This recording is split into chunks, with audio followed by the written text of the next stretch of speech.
देखिए अगला टाइप आपका क्वेश्चन है 9 नंबर क्वेश्चन। क्या कहता है कि बकाया और अग्रिम याचना दोनों एक ही प्रश्न पर है, ठीक है। कॉल्स इन एरियर भी है और कॉल्स इन एडवांस भी है। तो देखिए अगर किसी याचना पर, अगर किसी किस्त पर कॉल्स इन एरियर भी हुआ है और कॉल्स इन एडवांस भी हुआ हो, कॉल्स इन एरियर भी हुआ हो और कॉल्स इन एडवांस भी हुआ हो, तो सबसे पहला काम होगा कि अपना काम कौन है पहले, कॉल्स इन एरियर। मतलब मान लीजिए फर्स्ट कॉल पर रुपया नहीं भी आया और फर्स्ट कॉल पर फाइनल कॉल वाला रुपया आ भी गया, तो पहले फर्स्ट कॉल का बात देखना है ना कि फर्स्ट कॉल पर पहले कॉल्स इन एरियर कितना नहीं आया, पहले वो देखेंगे और फिर देखेंगे कि अगला वाला कितना आया है। तो सबसे पहला काम होगा कि अगर कॉल्स इन एरियर और कॉल्स इन एडवांस दोनों हो किसी याचना पर, तो पहले हम कॉल्स इन एरियर घटाएंगे और फिर कॉल्स इन एडवांस जोड़ने वाली बात काम करेंगे, ठीक है। प्रश्न देखिए क्या कहता है। आदर्श लिमिटेड 30,000 रुपया की पूंजी से समामेलित हुई है, मतलब स्थापित हुई है। प्रत्येक अंश 100 रुपया का है। इसमें 2000 अंश निर्गमित किया है। इसने क्या किया है, 2000 अंश निर्गमन किए हैं। आवेदन के साथ 25 रुपया प्रति अंश मांगा है। आवंटन पर कितना मांगा है, 25 रुपया। प्रथम याचना पर 20 रुपया और आवश्यकता पड़ने पर शेष राशि दे थी। मतलब आवेदन पर 25 हो गया, आवंटन पर 25 हो गया तो 50 हो गया, 20 रुपया फर्स्ट कॉल पर हो गया तो 70 हो गया।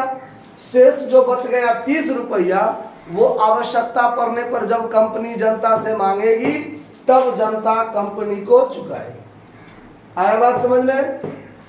देखिए प्रथम या प्रार्थना पत्र आवंटन पर दे राशियां यथा समय प्राप्त हो गया है, परंतु जब 20 रुपया प्रथम याचना की राशि मांगी गई तो एक अंशधारी क्या किया, जिसके पास 100 अंश था दे राशि नहीं दे पाया। एक अंशधारी जिसके पास कितना शेयर था, 100 शेयर था, 100 शेयर उसने खरीदा था, तो फर्स्ट कॉल का राशि वो नहीं दे सका। और एक दूसरा अंशधारी था जिसके पास कितना अंश था, 200 अंश था, उसने क्या किया तो समस्त राशि का भुगतान कर दिया। मतलब जिसके पास 200 अंश था उसने प्रथम याचना तक तो दिया है और समस्त राशि दे दी। मतलब कौन दे दी, फाइनल कॉल वाला जो कंपनी नहीं मांगा है वो भी क्या किया, दे दिया। अब देखिए कहता है कंपनी का जर्नल प्रविष्टि क्या कीजिए, बनाइए, ठीक है। चलिए और कंपनी का प्रारंभिक स्थिति विवरण भी तैयार कीजिए। ध्यान से देखिए, सबसे पहले हम वर्किंग नोट करेंगे, वर्किंग नोट, ठीक है। देखिए ऑन एप्लीकेशन, ऑन एप्लीकेशन पर कितना होगा, तो 2000 अंश ने निकाला है तो 2000 गुने 25 रुपया, 50,000 रुपया एप्लीकेशन पर हो गया काम। ऑन अलॉटमेंट पर, ऑन 20,000 गुने 25 रुपया तो 50,000 इस पर भी हो गया। ऑन फर्स्ट कॉल पर, इसमें एक जीरो ज्यादा हो गया, 2000 गुने कितना रुपया, 20 रुपया तो कितना हुआ, 40,000 रुपया। इतना कंपनी ने मांगा है फर्स्ट कॉल पर। इस पर क्या हुआ तो कॉल्स इन एरियर भी हुआ है, तो कॉल्स इन एरियर क्या कर दीजिए, घटा दीजिए। कितना पर, 100 अंश पर 20 रुपया के दर से नहीं आया तो 2000 घट गया, तो इसका अपना कितना रुपया आया, इसका अपना कितना आया, 38,000। और इसी पर कॉल्स इन एडवांस भी हुआ है। इसी पर क्या हुआ है, कॉल्स इन एडवांस। कितना शेयर पर, तो 200 शेयर पर। तो 200 शेयर पर एडवांस जो आया वो किसका? फाइनल कॉल का। तो फाइनल कॉल का रेट क्या है? 30 रुपया। यहाँ 30 रुपया से गुना कर दीजिए तो कितना हो जाएगा? 6000 रुपया। तो 38 और 6 मिला के कितना हो जाएगा? 44,000 रुपया। कोई दिक्कत नहीं। अब यहाँ पर हमको बनाना है जर्नल एंट्री। तो journal entry in the books of Adarsh limited आप लिख लीजिएगा। चलिए हम जर्नल बनाते हैं, ध्यान दीजिए। सबसे पहले एप्लीकेशन पर समतांश भी लिखा हुआ है, देखिए तो समता नहीं ना है? नहीं है। चलिए सीधे bank account DR to share application account कितना? 50,000 50,000 हो गया। इसी पर share application account DR to share capital account कितना रुपया हो जाएगा? 50,000 50,000। एप्लीकेशन का 2 एंट्री क्लियर। अब अलॉटमेंट पर पहले कंपनी क्या करती है? मांगती है ना, being allotment account DR to share capital account कितना मांगेगा? 50,000 ये ना। अब रुपया आएगा भी, आइए bank account DR to share allotment account कितना रुपया? 50,000 रुपया।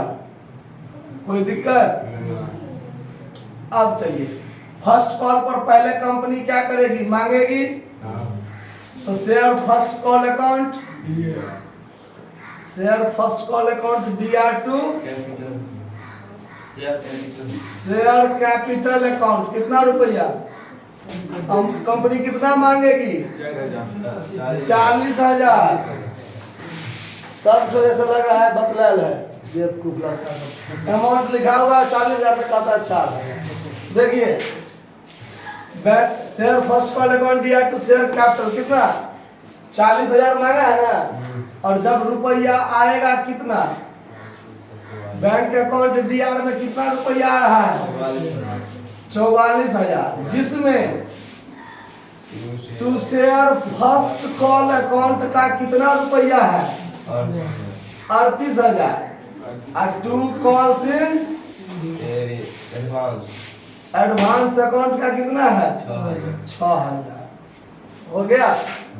अब फाइनल कॉल वाला का तो कोई चर्चा नहीं होगा, फाइनल कॉल अकाउंट वाले का, क्योंकि सवाल में कहता है कि शेष राशि आवश्यकता पड़ने पर मांगी जाएगी, और सवाल में कहीं भी आवश्यकता पड़ने वाली बात नहीं कहा है। मतलब फाइनल अकाउंट का न मांगेंगे न रुपया प्राप्त करेंगे, फाइनल कॉल का एंट्री होगा ही नहीं। क्लियर? अब सवाल में कहता है बैलेंस शीट बनाइए। क्या बनाइए? आइए अब सवाल में हम लोग बैलेंस शीट बनाते हैं। Balance sheet of Adarsh limited, यही ना? एज ऑन, कोई डेट मेंशन नहीं है। देखिए पार्टनरशिप में जो आपने बैलेंस शीट देखा वो टी शेप में देखा। क्या शेप में? मतलब ऐसे करके बीचों बीच लकीर होता था, इधर लायबिलिटी इधर एसेट्स। लेकिन कंपनी में अब टी शेप में बैलेंस शीट नहीं बनता है, अब वो स्टेटमेंट शेप में बनता है। देखिए कैसे बनेगा बैलेंस शीट। ये यहां पर पार्टिकुलर लिख देंगे और यहां पर अमाउंट, ठीक है, फॉर्मेट हो गया। अब यहां ए में लिखेंगे हम लोग कैपिटल एंड लायबिलिटीज। अब कैपिटल एंड लायबिलिटीज वाला जो आइटम होगा यहां लिख के टोटल कर लेंगे। फिर बी में लिखेंगे एसेट्स, जो एसेट्स में होगा वो यहां लिखेंगे। आया बात समझ में? यह ऊपर नीचे कर दिया है, एक ही अमाउंट का कॉलम, ऊपर लायबिलिटीज वाला, नीचे एसेट्स वाला, ठीक है। अब देखिए यहां पर बैलेंस शीट जो बनेगा तो बैलेंस शीट में बहुत सारा बात लिखाता है। जनरली ऑथराइज्ड कैपिटल आपके कंपनी का कितना है, इशूड कैपिटल कितना है, सब्सक्राइब कैपिटल कितना है, कॉल्ड अप कितना है और पेड अप कितना है, ये सब एक लाइन से लिखाता है। ठीक है। और अगर मान लीजिए वो सब आप नहीं लिखना चाहते हैं, सीधे जो आप शेयर कैपिटल लिखना चाहते हैं, तो उसमें आप मात्र पेड अप कैपिटल लिखिएगा। क्या लिखिएगा? यानी बैलेंस शीट में, कंपनी के बैलेंस शीट में पूंजी का जो मुख्य भाग होता है वो सिर्फ कैपिटल के रूप में पेड अप कैपिटल का होता है। किसका होता है? पेड अप कैपिटल का। मतलब जनता ने कितना चुकाया, जनता ने कितना चुकाया, वो वाली बात का मात्र बैलेंस शीट में लिखा जाता है। तो चूंकि हमारे पास यहाँ जगह का थोड़ा अभाव है, हम हर एक का नाम नहीं लिखेंगे। क्यों? तो अगर मान लीजिए आप यहाँ ऑथराइज्ड कैपिटल लिखते हैं तो कंपनी का कितना से स्थापना हुआ है, देखिए 3 लाख रुपया से हुआ है ना, तो ऑथराइज्ड कैपिटल आप यहाँ 3 लाख रुपया लिखिएगा। उसके बाद इशूड कैपिटल लिखिएगा, तो लिखिए देते हैं। चलिए, सबसे पहला ऑथराइज्ड शेयर कैपिटल कितना रुपया का है? 3 लाख रुपया का है ना। अब देखिए 100 रुपया वाला शेयर है तो नंबर ऑफ शेयर कितना होगा? 3000। इसमें 100 से भाग दीजिएगा तो 3000 में आएगा। तो यहाँ लिख दीजिए 3000 share at the rate of RS कितना? 100। तो 3 लाख का हो गया। इसको डबल लाइन दे करके क्या कर देंगे? बंद कर देंगे। इसको टोटल जोड़ में नहीं रखेंगे, टोटल जोड़ में नहीं रखेंगे। उसके बाद चलिए issued share capital, issued share capital यही लिख देते हैं। निर्गमन कितना किया है? 2000 शेयर ना, एट द रेट ऑफ कितना? 100 वाला, तो 2 लाख। यहां भी टोटल लाइन देकर क्या कर देंगे? बंद कर देंगे, जोड़ में नहीं रखेंगे। उसके बाद सब्सक्राइब्ड शेयर कैपिटल, जनता ने कितना खरीदा? 2000 शेयर खरीद लिया ना, गुने कितना रुपया का? 100 रुपया का, तो 2 लाख हो गया टोटल। इसको भी डबल लाइन से क्या कर देंगे? बंद कर देंगे, टोटल जोड़ में नहीं रखेंगे। सब्सक्राइब्ड के बाद called up, called up capital. देखिए जनरली कॉल्ड अप और पेड अप जनरली सेम होता है, लेकिन इसमें आपका बदलाव हुआ होगा। Called up share capital, called up share capital, called up share capital कितना है? 2000 शेयर पर कंपनी 30 रुपया के दर से फाइनल कॉल नहीं मांगा है, नहीं ना मांगा है, तो कितना मांगा? 70 रुपया के दर से मांगा ना। 100 रुपया में 30 रुपया मांगा ही नहीं, तो मांगा कितना? 70 रुपया। तो 2000 गुने 70 यानी 1,40,000। यहां भी टोटल करके क्या कर देंगे? बंद कर देंगे, टोटल जोड़ में नहीं आएगा। आएगा क्या? तो ये चीज पेड अप शेयर कैपिटल। तो पेड अप शेयर कैपिटल कितना? तो ध्यान रखिए, आपने मांगा 1,40,000, क्लियर। इसमें आपको नहीं आया तो कॉल्स इन एरियर कितना नहीं आया है? 2000 नहीं आया ना, तो 2000 इसमें से घटा लीजिए तो आया कितना? 1,38,000। कितना आया? 1,38,000। तो शेयर कैपिटल का रुपया 1,38,000 रुपया आया, जबकि 6,000 आपको और आया है। क्या चीज का? कॉल्स इन एडवांस का। तो कॉल्स इन एडवांस क्रेडिट तो हुआ है, यहाँ पर डेबिट होकर समाप्त नहीं ना हुआ है। मतलब ये कर्जा के रूप में हमारे बैलेंस शीट में क्या होगा? रहेगा। ठीक है, संपत्ति का होगा। अब पैसा हम कल मांगते, हमको आजे आ गया, तो कल तक के लिए ये कर्जा हुआ ना मेरा। अगर एडवांस इनकम में आता है तो वो कर्जा होता है ना। तो यहाँ पर क्या हो जाएगा? कॉल्स इन एडवांस के रूप में कितना शेयर पर 200 शेयर पर क्या रुपया के दर से 30 रुपया के दर से 6000 एडवांस आया तो बैलेंस शीट का टोटल जोड़ कितना होगा 1,44,000 होगा। अच्छा अब ये बैलेंस शीट का टोटल हो गया लायबिलिटी साइड का। अब हमको बी में रखना है एसेट्स। बी में क्या रखना है तो एसेट्स में क्या हो जाएगा कैश एट बैंक। तो कैश एट बैंक आपके 1,38,000 शेयर का रुपया आया और 6,000 कॉल्स इन एडवांस के रूप में आया तो 1,44,000 आपके बैंक में भी तो होगा।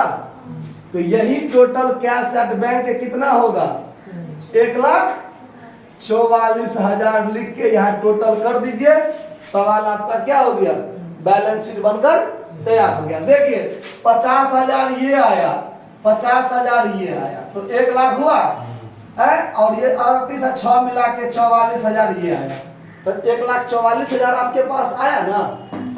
यहाँ पर बैंक अकाउंट DR 50,000 फिर यहाँ पर बैंक अकाउंट DR 50,000 1,00,000 हुआ बैंक में और बैंक अकाउंट DR 44,000 तो 1,44,000 आया ना आपके बैंक में। तो ये हुआ आपका कैश एट बैंक कितना 1,44,000। समझ में आया? किसी को कोई दिक्कत इस बात को समझने में? नोट कर लीजिए। धन्यवाद।